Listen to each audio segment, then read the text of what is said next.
tous, aujourd'hui je vous retrouve pour vous faire la présentation d'un oracle. Un oracle qui est déjà sorti depuis un mois ou deux, je dirais.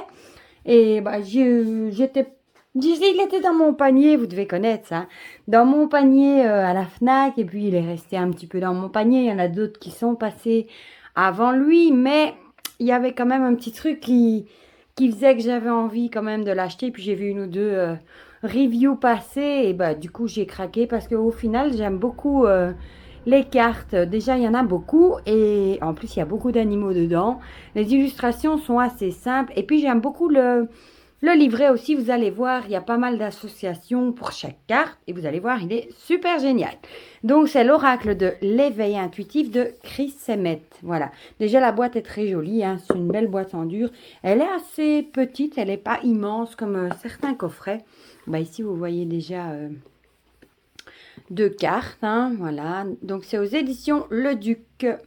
Alors, on va lire ensemble ce qui est écrit au dos. Donc, vous voyez, à 66 cartes, donc c'est déjà pas mal. L'oracle de l'éveil intuitif. 66 cartes et un livret pour réveiller votre sixième sens. Cet oracle inspirant est l'outil idéal pour activer et faire émerger vos intuitions. Grâce au livret explicatif et à nombreux exemples d'associations et de tirages, initiez-vous au symbolique de chaque carte et à leur sens divinatoire, psychologique, karmique et spirituel. Voilà. Donc, percevant son activité comme un art, Chris Semmet est voyant, astrologue, auteur de plusieurs ouvrages sur les arts divinatoires, ainsi que créateur d'oracles et de tarot. Donc, si vous avez quelques cartes, il est super joli. Moi, franchement, j'aime beaucoup. Et il est au prix de 23,90 €. Et il est toujours disponible sur Amazon, la Fnac, peut-être Cultura pour les Français. Et votre librairie. Voilà, l'intérieur est comme ceci. Alors, on a le fameux guidebook. Voilà. Et les cartes sont comme ceci dans un encart, mais qui tient très très bien. Voilà. Bon, les cartes, on les regardera après. On va commencer par se pencher sur ce petit livret qui en plus est en couleur. Bon, moi je vous avoue que j'ai déjà été regarder le livret. Donc on a le sommaire avec l'oracle, bien utiliser l'oracle et la pratiquer la divination. Ensuite, l'interprétation des 66 cartes. Et puis à la fin, on a des tirages. Voilà, et une présentation de l'auteur.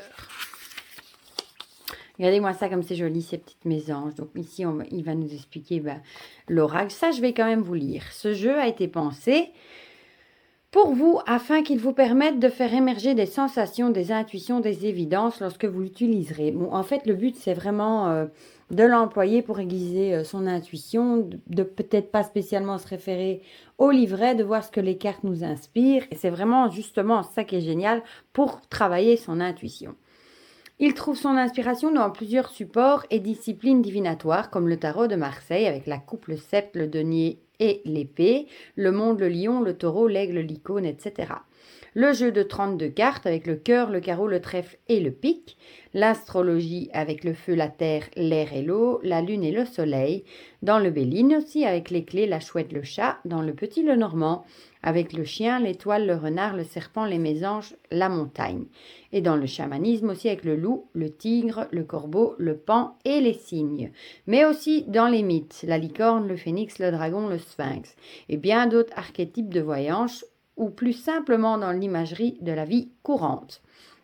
Ces illustrations, ces couleurs, ces familles ont été pensées pour vous inspirer et vous permettre de mettre des mots, des phrases, des idées sur les émotions qui jailliront lors d'un tirage.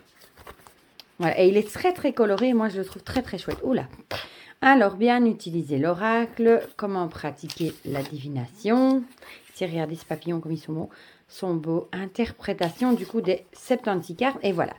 Donc ici, vous avez pour chaque carte une double page. Vous avez la représentation en couleur ici de la carte, avec son nom, la représentation, les mots-clés, la lecture divinatoire, la lecture pour le psychologique, la lecture karmique, spirituelle, et alors à chaque fois des exemples d'associations.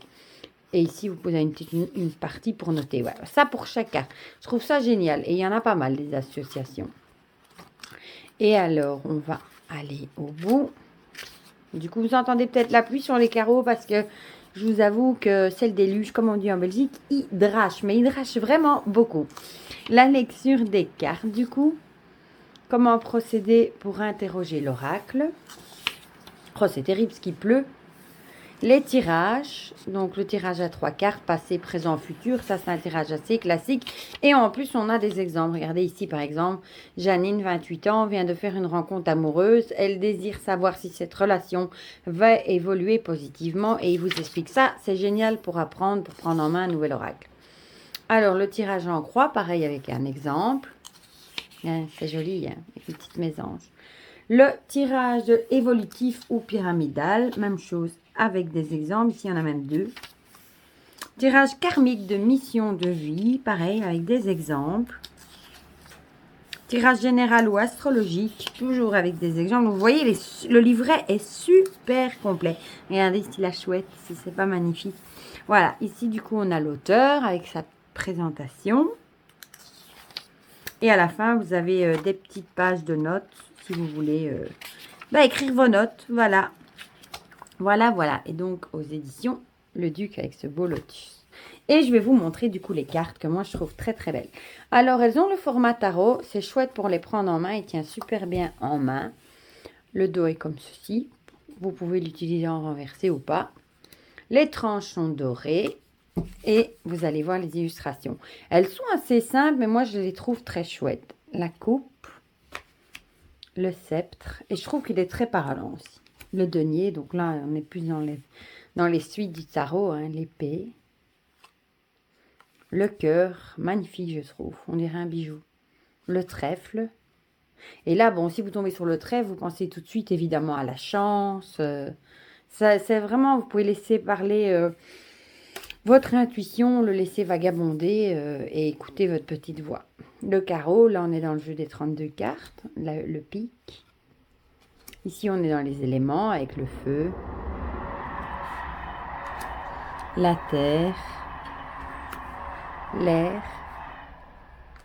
l'eau, la lune, le soleil, l'étoile, le monde, le désert, la glace, très jolie aussi. L'averse, c'est exactement ce qu'on a ici. Les nuages, ça c'est comme dans le normand. Hein. L'éclair. Et regardez le panel de couleurs comme c'est beau. J'aime bien. Moi. L'arbre. Bon, l'arbre, ça fait tout de suite penser, moi, à la santé. Par exemple. Les fleurs.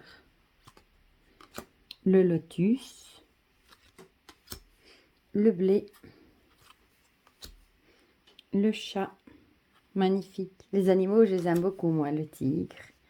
Dessus, évidemment. Et il y en a quelques-uns. Regardez-moi ce chien, comme il est mignon. Bon, le chien fait tout de suite penser à l'ami, la fidélité. Elle est jolie, Samuel? Mon fils qui regarde les cartes en même temps que nous. Le loup. Le renard. Le cerf. Le paon. La chouette. Vous voyez, il y a beaucoup d'animaux. Hein. Le corbeau. Les mésanges. Fait penser aux oiseaux dans le normand. Les cygnes. Les poissons, ils sont beaux. Hein. C'est combattant. Ça fait aussi penser, du coup, le normand. Le serpent. Le lion. Il a des ailes. Le taureau, magnifique, il a aussi des ailes. L'aigle aussi. Bah, lui, il en a d'origine, mais enfin bon.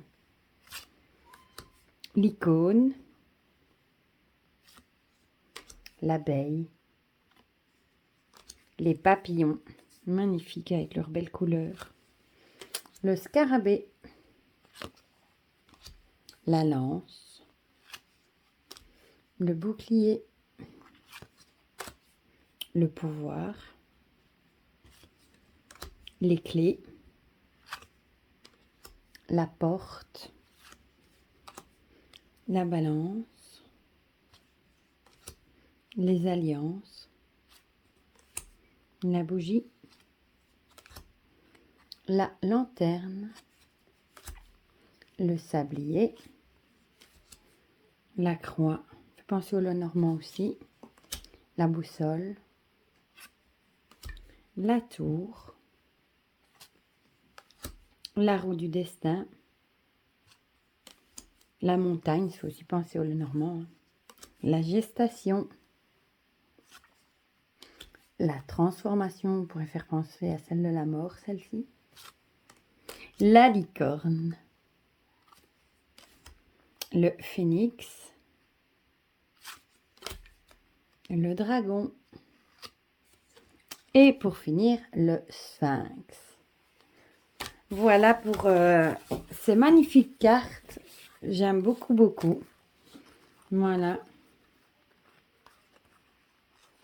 Ils sont vraiment super beaux.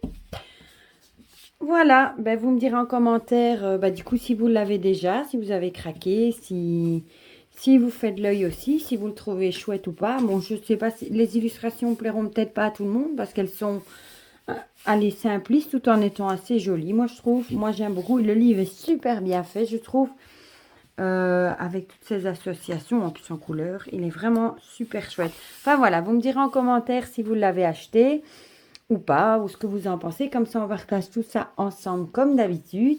Et pour le reste, je vous fais plein de gros bisous et je vous dis à très bientôt pour de prochaines vidéos. Bisous, bisous.